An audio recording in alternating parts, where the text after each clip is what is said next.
Baik, kelompok kami akan menjelaskan materi tentang hakikat model, strategi, pendekatan, metode, dan teknik pembelajaran akidah akhlak MI. Materi yang pertama yaitu pengertian pendekatan, strategi, model, metode, dan teknik pembelajaran akidah akhlak MI. Yang kedua, penerapan pendekatan, strategi, model, metode, dan teknik pembelajaran akidah akhlak MI. Yang terakhir, macam-macam pendekatan, strategi, model, metode, dan teknik pembelajaran akidah akhlak MI. Baik, untuk materi yang pertama yaitu pengertian pendekatan, strategi, model, metode, dan teknik pembelajaran akidah akhlak MI. Yang pertama yaitu pendekatan. Pendekatan pembelajaran dapat diartikan sebagai titik tolak atau sudut pandang kita terhadap proses pembelajaran, yang merujuk pada pandangan yang terjadinya suatu proses yang sifatnya masih sangat umum yang melatari metode pembelajaran dengan cakupan teoretis tertentu.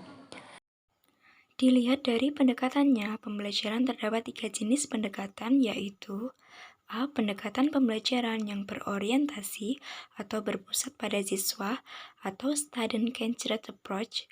B. Pendekatan pembelajaran yang berorientasi atau berpusat pada guru atau teacher-centered approach. C. Pendekatan saintifik. Yang kedua, strategi pembelajaran. Strategi pembelajaran adalah suatu kegiatan pembelajaran yang harus dikerjakan guru dan siswa agar tujuan pembelajaran dapat dicapai secara efektif dan efisien. Strategi sering disebut dengan siasat atau taktik yang akan kita lakukan untuk mencapai tujuan. Dengan kata lain, guru harus menyusun taktik dalam merencanakan pembelajaran agar pembelajaran dapat mencapai tujuan yang kita tetapkan. Yang ketiga yaitu model pembelajaran. Model pembelajaran pada dasarnya merupakan payung dari berbagai pendekatan, metode, dan teknik pembelajaran. Bruce Joyce dan Marshall Well, Dedi Supriyawan, dan A. Benyamin Surasega 1990 mengetengahkan 4 kelompok model pembelajaran, yaitu yang pertama model interaksi sosial, yang kedua model pengolahan, yang ketiga model personal humanistik, dan yang terakhir model modifikasi tingkah laku. Kemudian, teknik pembelajaran. Teknik pembelajaran dapat diartikan sebagai gaya yang dilakukan seseorang dalam mengimplementasikan suatu metode secara spesifik. Misalnya, penggunaan metode ceramah pada kelas dengan jumlah siswa yang relatif banyak membutuhkan teknik tersendiri, yang tentunya secara teknis akan berbeda dengan penggunaan metode ceramah pada kelas yang jumlahnya siswanya terbatas.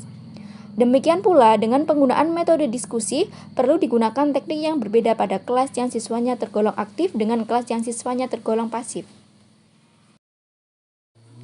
Kemudian yang terakhir, metode pembelajaran. Metode pembelajaran dapat diartikan sebagai cara yang digunakan untuk mengimplementasikan rencana yang sudah disusun dalam bentuk kegiatan nyata dan praktis untuk mencapai tujuan pembelajaran. Terdapat beberapa metode pembelajaran yang dapat digunakan untuk mengimplementasikan strategi pembelajaran. Di antaranya yang pertama ceramah, yang kedua demonstrasi, yang ketiga diskusi, yang keempat simulasi, yang kelima laboratorium, yang keenam pengalaman lapangan, yang ketujuh brainstorming, yang kedelapan debat, yang kesembilan simposium.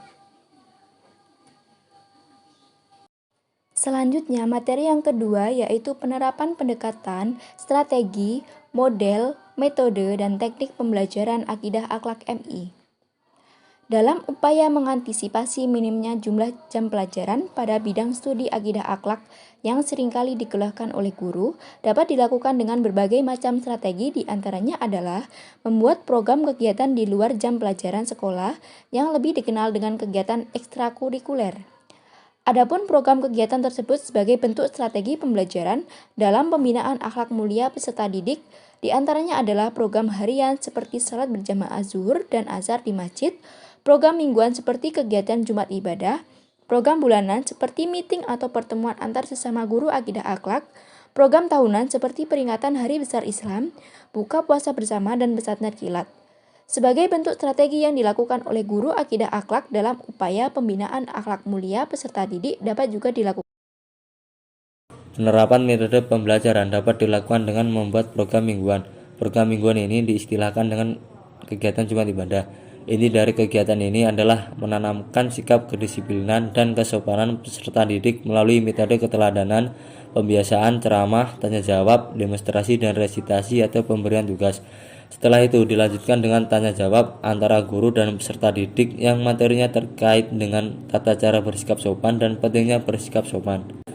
Bentuk penerapan metode demonstrasi dalam mewujudkan sikap kesopanan guru akidah akhlak berdiri di depan peserta didik memperlihatkan tata cara berbicara yang sopan, baik kepada guru, sesama teman maupun kepada sesama orang tua di rumah dan lain sebagainya.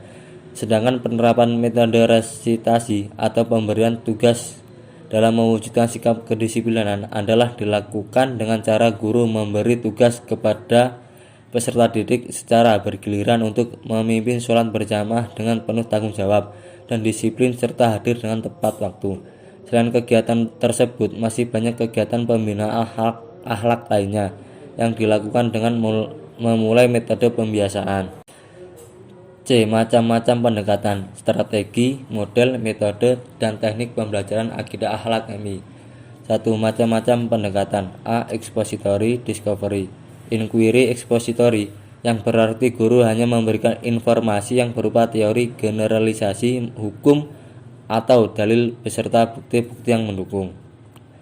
B. Discovery. Inquiry, discovery dalam kurung penemuan sering dipertukarkan pemakaiannya dengan inquiry dalam kurung penyelidikan.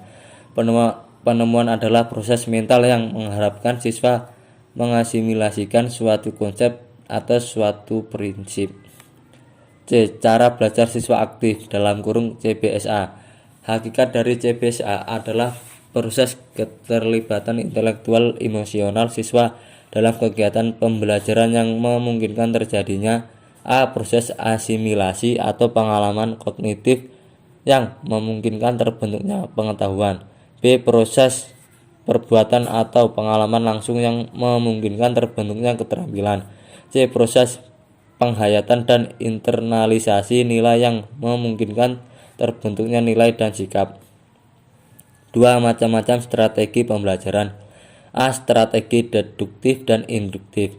Dengan strategi pembelajaran deduktif, pembelajaran dimulai dengan prinsip yang diketahui ke prinsip yang tidak diketahui. Dengan strategi pembelajaran induktif, pembelajaran dimulai dari prinsip-prinsip yang tidak diketahui ke prinsip yang diketahui. B. Strategi ekspositori langsung dan belajar tuntas. Ekspositori langsung dan belajar tuntas. Strategi ekspositori langsung, guru menstrukturkan pelajaran dengan maju secara urut. Guru secara cermat mengontrol materi dan keterampilan yang dipelajari. Pada umumnya, dengan strategi ekspositori langsung, guru menyampaikan keterampilan dan konsep-konsep baru dalam waktu yang relatif. Strategi belajar tuntas didasarkan pada keyakinan bahwa semua pembelajar dapat menuntaskan bahan yang diajarkan jika kondisi-kondisi pelajaran disiapkan. Untuk itu, titik kondisi-kondisi tersebut meliputi pembelajar diberi waktu belajar yang cukup, ada balikan untuk penampilannya, program pembelajaran individual berkaitan dengan potensi materi yang dikuasai pada pembelajaran awal, dan kesempatan menunjukkan ketuntasan setelah mendapat remediasi. 3. Macam-macam model pembelajaran. A. Pembelajaran kooperatif. Model pembelajaran kooperatif adalah kegiatan pembelajaran dengan cara berkelompok untuk bekerja sama saling membantu dalam menyelesaikan persoalan atau inquiry. B. Pembelajaran konseptual. Pembelajaran kontekstual adalah pembelajaran yang dimulai dengan sajian atau tanya jawab lisan, ramah, terbuka, negosiasi yang terkait dengan dunia nyata kehidupan siswa, daily life modeling. Pembelajaran langsung disebut dengan metode ceramah ekspositori atau ceramah bervariasi. D. Pembelajaran berbasis masalah. Model pembelajaran ini melatih dan mengembangkan kemampuan untuk menyelesaikan masalah yang berorientasi pada masalah autentik. dari kehidupan aktual siswa untuk merangsang kemampuan berpikir tingkat tinggi. Titik kondisi yang tepat harus dipelihara adalah suasana kondisif terbuka, negosiasi, demokratis, suasana nyaman dan menyenangkan. Pembelajaran terbuka. Pembelajaran dengan problem masalah terbuka artinya pembelajaran yang menyajikan permasalahan dengan memecahkan berbagai cara. Flexibility dan solusinya juga bisa beragam, multi jawab, fluensi. 4. Macam-macam metode pembelajaran. A. Metode ceramah. Metode ceramah sering juga disebut dengan metode konvensional atau tradisional. Kelebihan metode ceramah. Pertama, guru mudah menguasai kelas. 2. Dapat menghemat waktu. 3. Guru dapat menggunakan pengalamannya dalam pembelajaran. 4. Dapat menstimulir peserta didik. Kekurangan metode ceramah. Pertama, kegiatan pengajaran menjadi verbalisme. 2. Tidak dapat mencakup berbagai tipe pelajaran peserta didik. Ketiga, membosankan bagi peserta didik bila terlalu lama. B. Metode tanya-jawab. Kelebihan metode tanya-jawab. Pertama, dapat mengaktifkan berpikir peserta didik. 2. Dapat memotivasi peserta didik untuk aktif membaca materi sebelumnya. 3. Dapat merangsang minat peserta didik belajar. C. Metode diskusi. Metode diskusi adalah metode yang bertujuan untuk memecahkan atau menemukan solusi masalah yang ditemukan dalam peserta didik materi pembelajaran. Kelebihan metode diskusi. Pertama, dapat melibatkan peserta didik secara langsung dalam pembelajaran. 2. Pemecahan masalah secara bersama lebih baik daripada sendirian atau individu. Kekurangan metode diskusi. Yang pertama, sulit dilaksanakan peserta didik apabila jumlah peserta didik yang besar. Yang kedua, diskusi memerlukan waktu yang banyak. Yang ketiga, materi masalah yang dapat didiskusikan sangat terbatas. D. Metode demonstrasi. Demonstrasi adalah suatu metode yang digunakan untuk memperlihatkan suatu proses mekanisme atau cara kerja suatu alat yang berkaitan dengan bahan peserta didikan. Kelebihan metode demonstrasi. Dapat membantu peserta didik memahami dengan jelas jalannya suatu proses atau kerja suatu benda. Dapat memudahkan berbagai jenis penjelasan karena sering menggunakan bahasa lisan bersifat terbatas. Dapat mengurangi verbalisme pada peserta didik. Selanjutnya, kekurangan metode demonstrasi ini adalah tidak semua cara kerja alat didemonstrasikan. Sulit diingat peserta didik karena mereka tidak langsung mengerjakannya. Tidak ada jaminan semua peserta didik dapat mengulangi apa yang telah didemonstrasikan. E. Metode bercerita.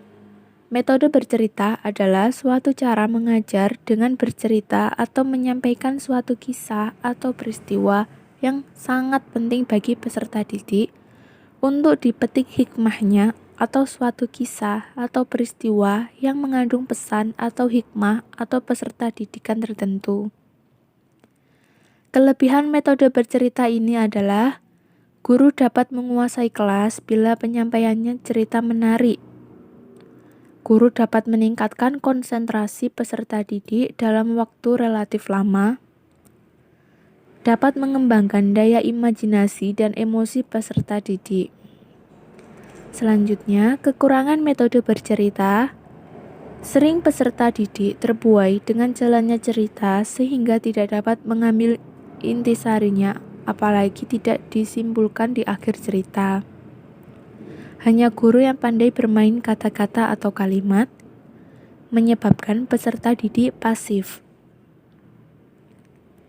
5. Macam-macam teknik pembelajaran. A. Teknik pembelajaran kertas 1 menit, 1 minute paper. Teknik ini aslinya dikembangkan oleh Spencer Kagan dan diterapkan dalam pembelajaran kooperatif. B. Teknik pembelajaran butir terjelas. Ini adalah suatu variasi dari teknik kertas 1 menit. Dalam teknik ini, waktu yang diberikan lebih longgar relatif lebih lama kepada para siswa untuk menjawab pertanyaan. C. Teknik pembelajaran jurnal harian, daily journal. Pembelajaran dengan jurnal adalah suatu praktik penulisan atau pencatatan pada sebuah kertas atau halaman dari suatu buku jurnal tentang kumpulan pemikiran, pemahaman, dan penjelasan tentang sebuah gagasan atau konsep. D. Teknik pembelajaran waktu tunggu. Ketimbang memilih siswa yang akan menjawab pertanyaan yang diajukan guru, variasi ini memberikan waktu kepada guru untuk menunggu sebentar sebelum siswa menjawab suatu pertanyaan. Yang terakhir, E. Teknik pembelajaran kuis bacaan. Teknik ini memungkinkan guru untuk memaksa siswa membaca bahan-bahan ajar berupa teks atau buku bacaan. Dalam teknik ini, guru mengajukan sejumlah pertanyaan dalam serangkaian kuis bacaan dengan maksud memberikan panduan terhadap siswa tentang butir-butir penting bahan ajar yang harus diamati dan ditelaahnya secara cermat.